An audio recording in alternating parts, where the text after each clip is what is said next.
بسم اللہ الرحمن الرحیم۔ ہمارا آج کا موضوع ہے مفعول مطلق۔ اگر کسی فعل کے بعد اس فعل کا مصدر یا مصدری معنی دینے والا لفظ آ جائے تو وہ مفعول مطلق کہلاتا ہے۔ مثال دیکھیں، جلستو جلوسن۔ جلسہ کا مصدر ہے جلوس، جلوسن، یہ اس کا اصلی مصدر ہے۔ میں بیٹھا جیسے کہ بیٹھا جاتا ہے، یا جیسے کہ بیٹھا جانے کا حق ہے، اس طرح سے اس کا ترجمہ کیا جاتا ہے۔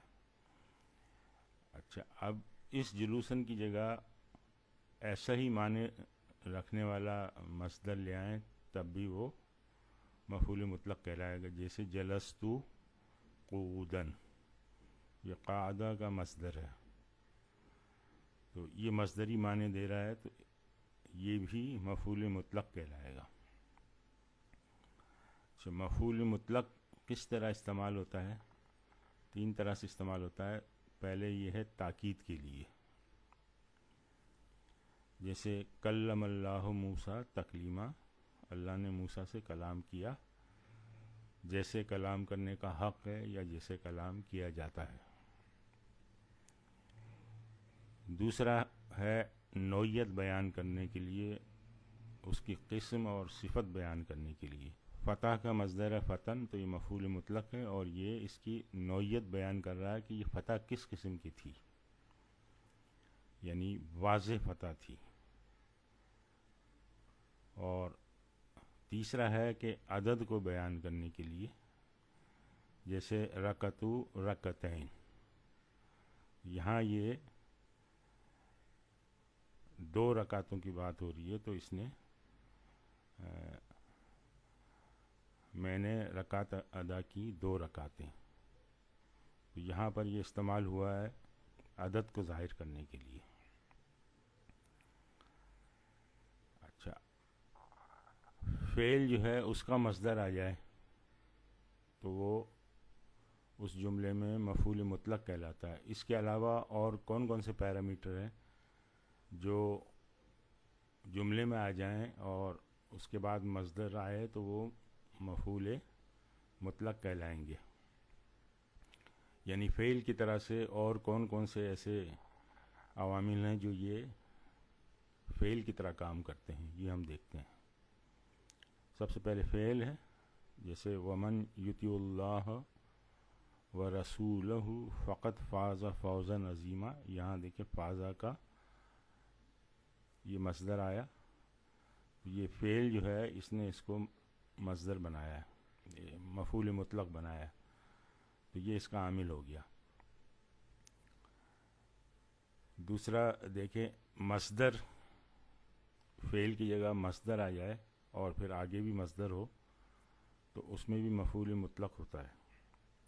جیسے فَإِنَّ جَهَنَّمَ جَزَاؤُكُمْ جَزَاءً مَوْفُورًا، یہاں پہ دیکھیں یہ مصدر ہے، یہ مصدر جو ہے یہ فعل کا کام کر رہا ہے، اور یہاں پہ یہ بھی مصدر ہے، تو یہ مفعول مطلق ہو گیا۔ گویا یہ اسی طرح سے ہے کہ جیسے کوئی جملے میں فعل آیا اور اسی کا مصدر آ گیا، تو یہ مصدر جزاؤ فعل کے طور پہ کام کر رہا ہے۔ اسی طرح سے اب دیکھیں اسم الفاعل، والصافات صفا، یہ اسم الفاعل ہے اور یہ مصدر ہے، تو یہ اسم الفاعل بھی وہی کام کر رہا ہے جو فعل کرتا ہے۔ اس طرح سے اسم التفضیل، افعلو کے وزن پر، یہ اس کا مصدر ہے فضلاً، اور یہ اسم التفضیل ہے، تو یہ مفعول مطلق ہو گیا۔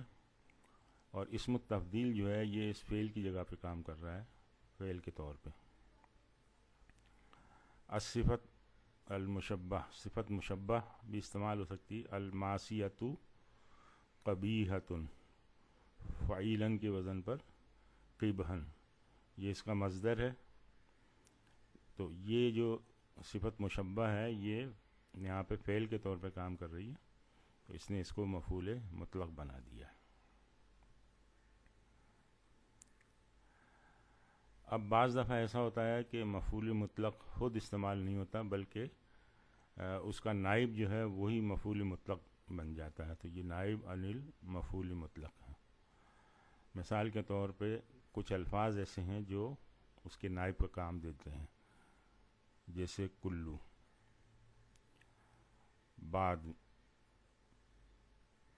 ایون۔ مثال دیکھیں، عارفہ کل المعرفۃ۔ اب یہ جو عارف ہے، عارف، اس کا یہ مصدر ہے معرفت۔ اب یہ جو لفظ ہے یہ مفعول مطلق کے طور پہ، اصل تو مفعول مطلق یہ تھا، لیکن اس نے اس کی نیابت کی ہے، اس کا اسسٹنٹ ہو گیا، تو یہ نائب ہے مفعول مطلق کا۔ اب یہ کہلائے گا نائب عن المفعول مطلق۔